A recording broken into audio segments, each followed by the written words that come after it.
webiga Niil inta uu socdaalkiisa ku jiro waxa uu isku xiraa 11 wadan waana webiga qura ee adduunka mara wadamo intaas le'eg waxayna wadamadaasi kala yihiin Tanzania, Uganda, Rwanda, Burundi, DR Congo, Kenya, Ethiopia, South Sudan, Eritrea, Sudan iyo Masar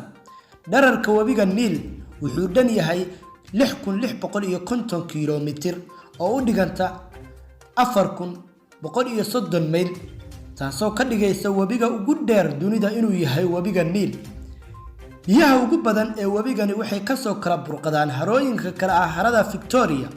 oo ah harada qaaradda Afrika ugu weyn iyo harada Tana oo ah harada Ethiopia ugu weyn biyaha webiga ee ka yimaada harada Victoria waa cadaan halka biyaha kale ee ka yimaada harada Tana ay yihiin buluug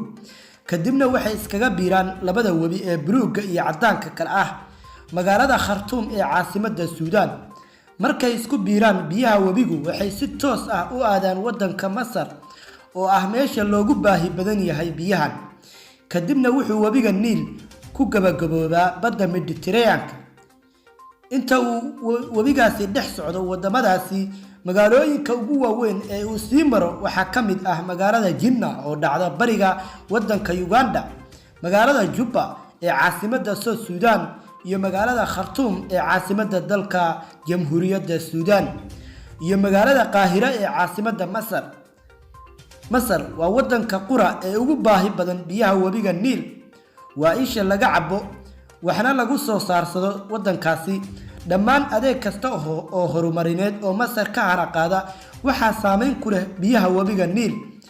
haddii biyahaas la waayana gabi ahaanba nolol wax la yiraahdo wadankaasi kama jirayso sidaa daraadeed Masaaridu waxay aaminsan yihiin inay iyagu iska leeyihiin biyaha webiga Niil cid kalena koob aysan ka darsan karin waana sababta Ethiopia iyo Masar ay iskugu maandaafsan yihiin biyo xireenka Abay